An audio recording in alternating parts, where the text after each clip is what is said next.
All right, hey everybody, welcome back for another video. My name is Brian, also known as OCD Mindful. I do hope everybody is doing well in these crazy COVID times. Today's topic, I've had a lot of questions about rituals and how do I know if I'm doing a ritual and how do I stop ritualizing. And so let's just talk a little bit about rituals, what they are, why we do them, and how we can hopefully stop them.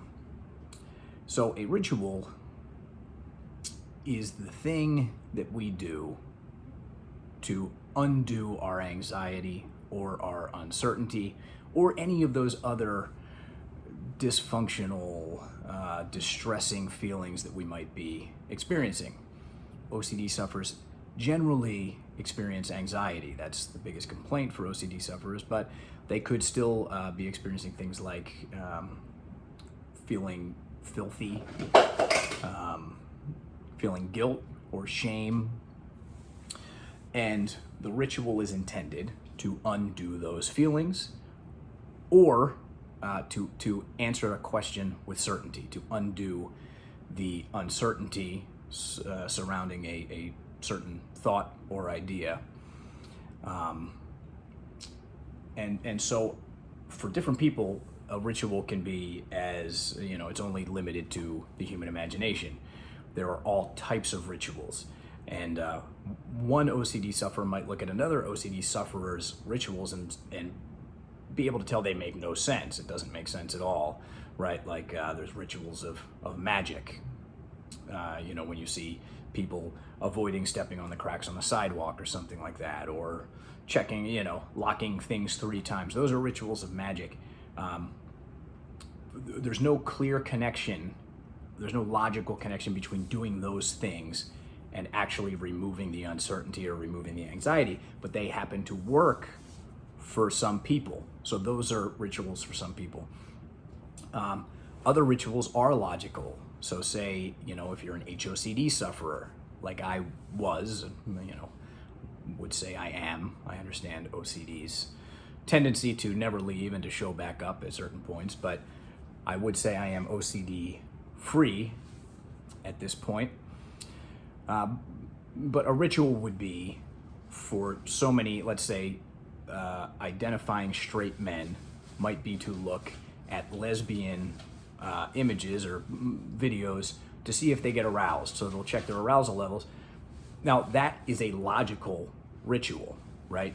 If they're afraid that they might be gay, they watch 2 women together and they get aroused.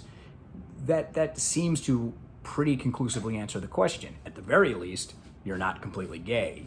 It still leaves open the possibility that maybe you're bisexual.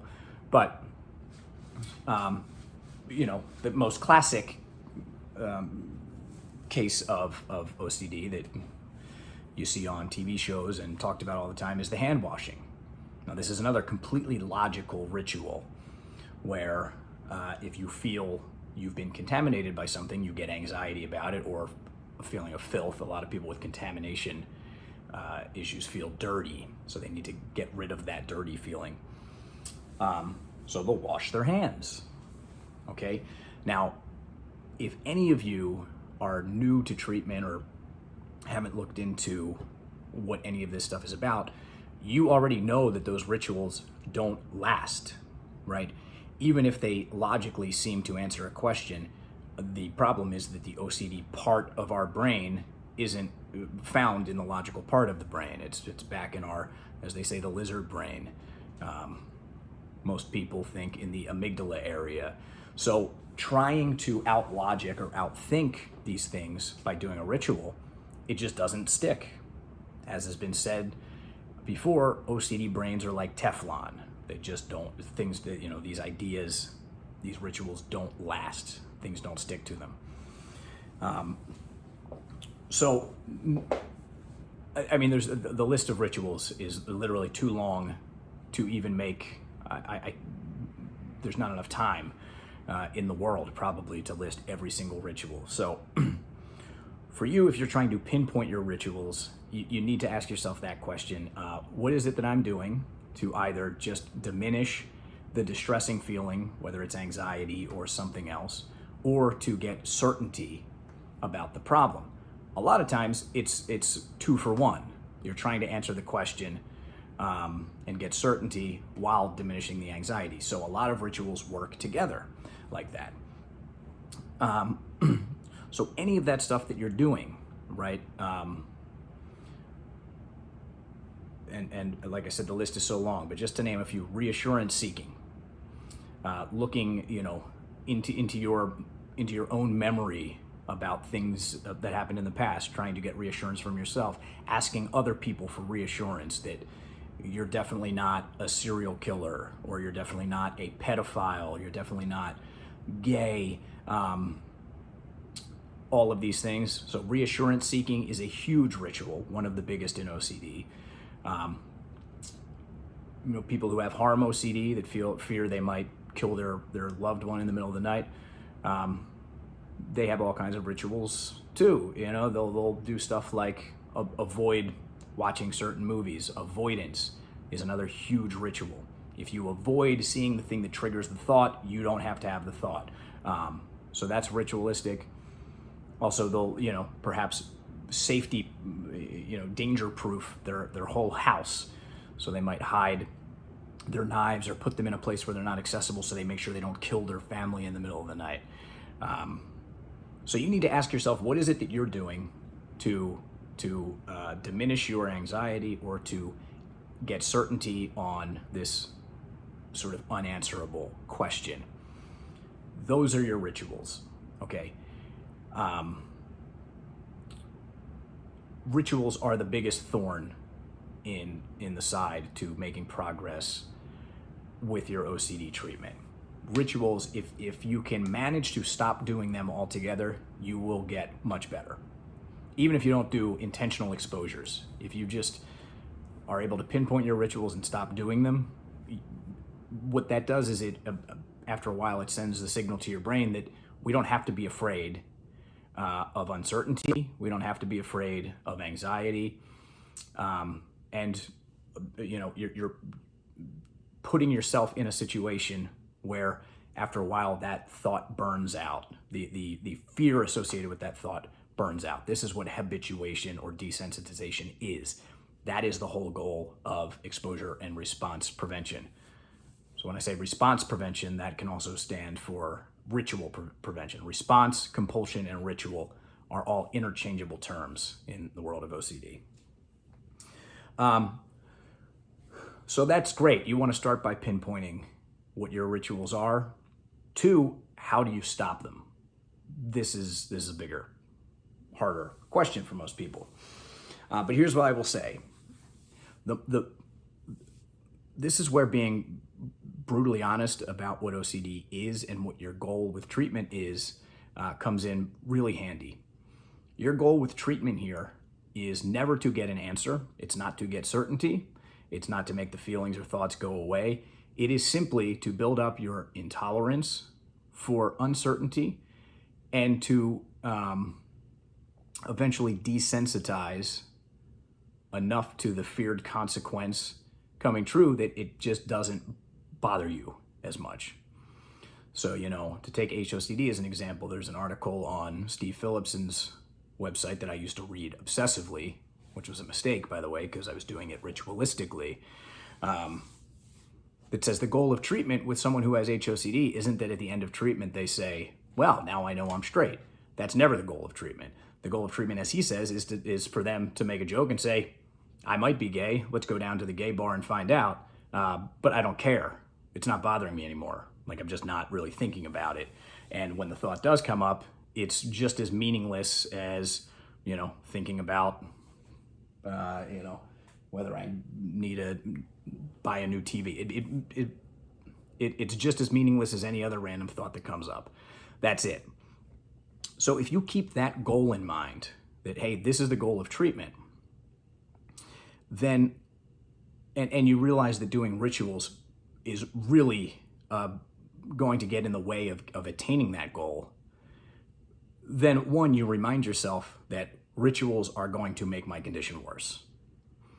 Okay, so every time you feel that urge to do a ritual and it feels like you have no control, right? It feels impossible not to do it. Remind yourself, A, it's never impossible not to do it. Okay, there's a little silly thing I used to do where I would imagine I got $1 million in my bank account every time that I held off from doing a ritual. Every time that I was able to resist doing a ritual, boom, I got $1 million. Of course, I knew that wouldn't happen, but it provided me with enough sort of impetus to be able to remember that I do have a choice here. So this is an important point when it comes to choice. With OCD, most of the stuff we don't have a choice over. We don't have a choice over the thoughts that pop into our head. The thoughts happen completely randomly. We have no control over that. We have no control over how our body responds to those thoughts. So we don't have control over whether we experience anxiety or not. But what's important to remember is the anxiety isn't the problem. The anxiety is not the problem. The rituals are the problem. Okay, so reminding yourself that it is possible, as hard as it may seem, for almost, I don't want to say for everyone, because pure O sufferers, like we just said, don't have control over thoughts, and sometimes the ritual can be this sort of automatic thought that attempts to sort of neutralize the uncomfortable thought in the first place.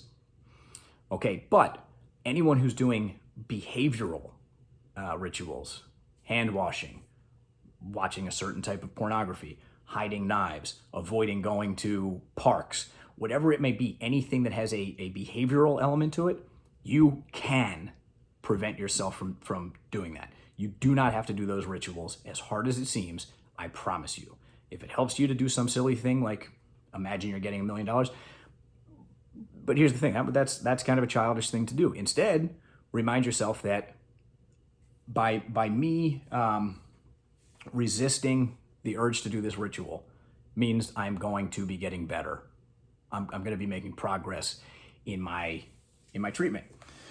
And that is actually true. So a truth statement like that in the face of the desire to do a ritual will come in handy. So every time that comes up, just say, if I give into this and do the ritual, I'm making my condition worse.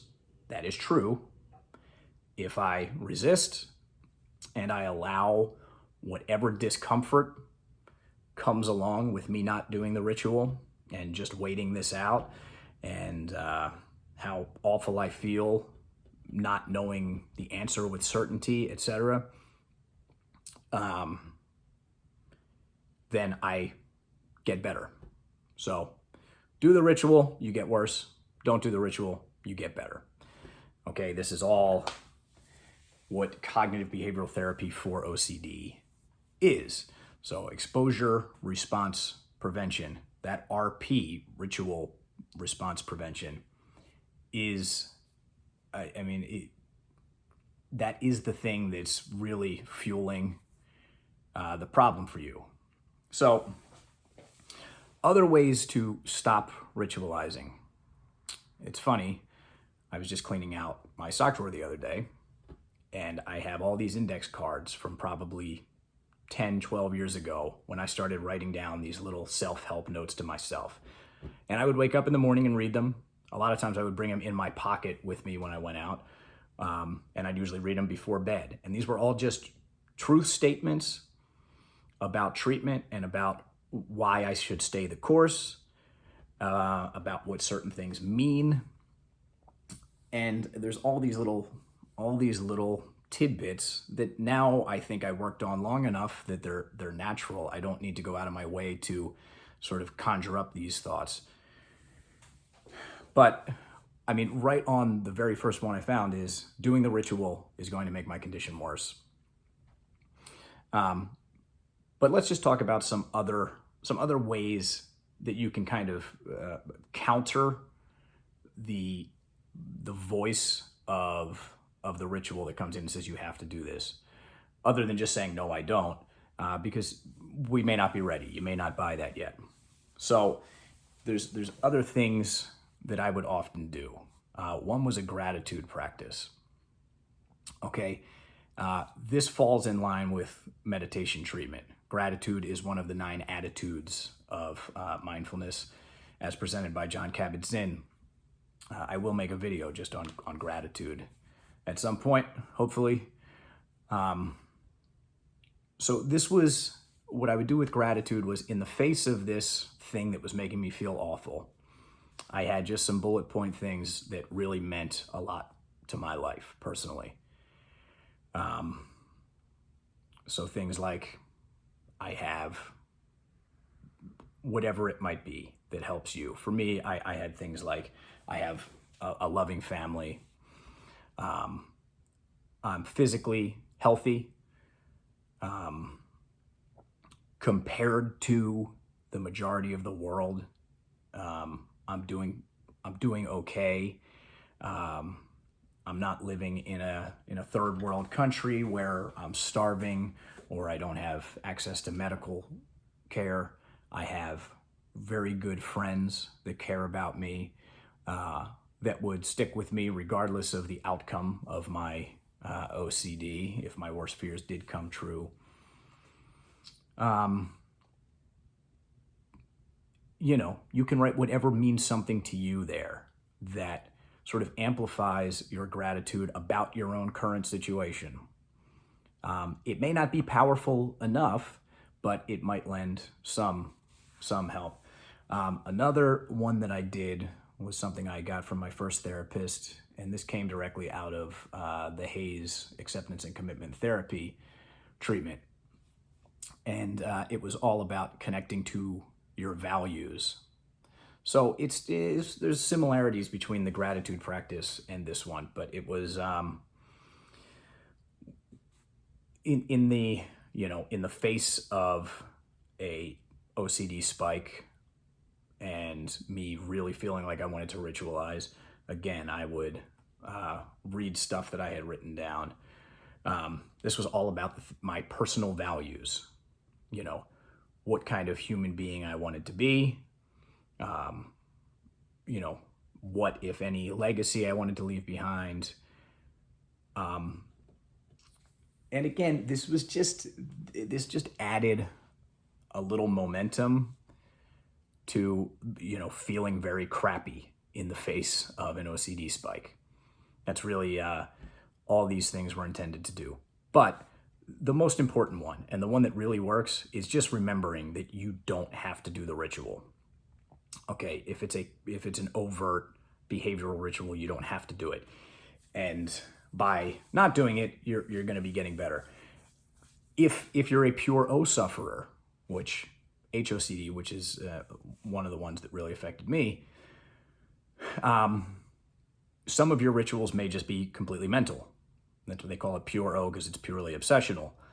Most people actually do have overt rituals even in pure O, but right. So if one of your rituals in the face of an obsession is this automatic thought where you just say, no, I know it's not. I know I would never kill my wife. I look at my track record. I've never injured anybody, and it just feels terrible to me. It feels completely against my character. That's this sort of automatic thought that comes up that we don't really have control over. But we do have control over what we do with that thought. Okay? Mark Freeman is a guy who makes some great OCD videos, and really you should go check some of those out. He has a really good one about thoughts versus thinking, and this is completely true. We don't have control over the thoughts that come up, but we do have control over what we do with that. We do have control over the story that we continue to tell ourselves after that. So let's just say you're a pure O sufferer and you have this automatic ritual thought that comes up where you say, I know I'm not gay. I had sex with 50 women in my life. Well, you can have some control over how far you follow that storyline. But 2, you can also counter that with another thought that says something that kind of does increase your uncertainty and increase your anxiety in that moment. And this can be anything that actually works for you. So for me, if that would happen, which it would, I'd say something back like, yes, so what? There's a whole bunch of men who didn't come out till later in life that had sex with all kinds of women. So it doesn't actually prove anything. You know, things like that, truth statements, as a response to an automatic ritualistic thought, can be very powerful. All right, you guys, I'm sorry this video has gone so long. This is honestly a topic that you could talk about forever. But the main point of the whole thing is pinpoint where your rituals are. Do everything in your power to stop them. Remember that the goal of treatment isn't to get an answer, but to be okay with not having certainty. Okay? Not having certainty doesn't mean that you have no idea whatsoever. It means that you don't need to attain certainty. Our hunger for certainty is the thing that keeps this condition alive. So you start chipping away at that, realizing that you don't actually need certainty. You get a best guess like everybody else. And that's, as hard as it might be to swallow in the beginning stages of treatment, that's where you need to start. And believe me, by the time you get to the end, it's no big deal at all. All right. Hope this was helpful. If you want, guys, leave comments. Please don't leave troll comments. I've been getting a ton of those. I don't want to have to get to a point where, what Stu with the OCD stories YouTube videos had to do, where you just get rid of the comments, because the comment section can be helpful. So, all right, guys, please hit subscribe, and yeah, I'll talk to you all soon.